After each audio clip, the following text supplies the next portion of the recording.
ওরে বেইমান রে, শেষ পর্যন্ত সুসা ভত্তা দোকানদারের কাছে কাঁচা খাওয়ার নাম করে কিনে নিয়ে আইসে ভত্তা করে ছাড়লি।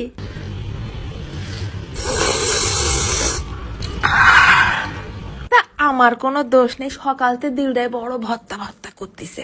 ভত্তা যে খাবো তা কিচ্ছু নেই, খালি পুড়ে রয়েছে দুটো সুসা, তাও সে যৌবনে পাক ধরে সারা গায়ে বরণ উঠে ভরে যাচ্ছে। আরে পচিনি খাওয়া যাবে, ভিতরের বিচি দেয় না, মনে হচ্ছে তাকায় পড়ে রয়েছে।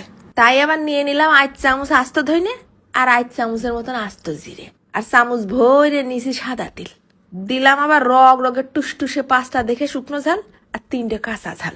এই 1 মুঠ খানিক হবে না, এই 15-20টা পেম ফল আর কি। তারপর আবার ফেলাই দিছে 1 টেবিল চামচের মতন চুলার ডাল। ভালো করে টাইলে নিতে হবে না কিন্তু, আবার যেন ফস করে পুড়ে না যায়। কোনো তেল দিতে হবে না। নামায় রাখার পর তারপর ফেলাই দিলাম একটু খানি সর্ষের তেল, দিচ্ছি আবার বেশ খানিকটা রসুন কুচি আর বেশ খানিকটা পেঁয়াজ কুচি। ভালো করে নেড়ে একটু এই গার কাঁচা ভাবটা দূর করে নেবো, আবার যেন ভাজা না হয়ে যায়। তারপর পরে ফেলাই দিতে হবে না ওই কাটা শসা, আর একটু খানি নুন ছিটই আর হলদির গুঁড়ো। 1 ইঞ্চি 1 খাবলা দিচ্ছি আবার কয় কোয়া তেঁতুল।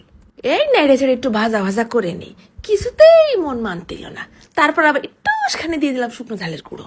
2 মাত্র শুসা, একটু ঝাল বেশি করে না দিলে বরকত হবে না নাকি। এইবার ফার্স্টে আগে ওই শুকনো মশলাটা ঠান্ডা হয়ে গেছে না, ওটা গুঁড়ো করে নেবো। একদম নিপিস গুঁড়ো করা লাগবে না, একটু দাঁতে বাদার মতন ছাপা থাকলেই হবে না। বাদামগুলো কুটকুট করে দাঁতের নিচে পড়বে না, বেশ হেভি লাগবে না। তারপর পরে অনুগ্রহ করে ঢেলে দিলাম ওই শুসা। দাম দেখছে না মোটে, ভর্তা করে খাইয়েই দেখেনি, শুধু হাত কেন পা পর্যন্ত চাটতে হবে না, এত ফাইন টেস্ট লাগিছে। এরপর দিছি বেশ খানিকটা কাঁচা পেঁয়াজ আর একটু খানি ধনে পাতার কটা ডাল কুচি।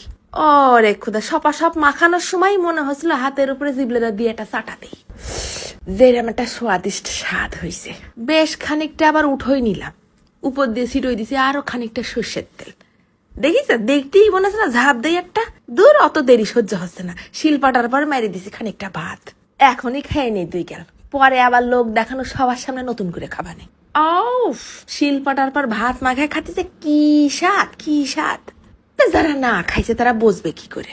গালের মধ্যে পানিতে টিস করে ভরে যাচ্ছে, তেঁতুলের টক ভাব লাগতেছে, আর বাদামের তিলের একটা স্বাদ আছে না, আর ফাঁকে কাঁচা পেঁয়াজ আর ধনে পাতা পড়তেছে দাঁতের নিচে, একটা ঘিরান কি। ঝালের কথা কি আর কব, সত্যিও পারি না, করতেও পারি না।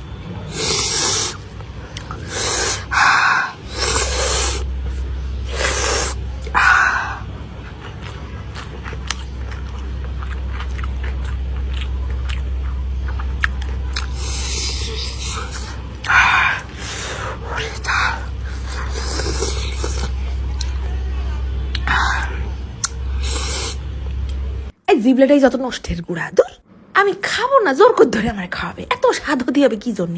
চলে যাচ্ছে আজকে, ধন্যবাদ।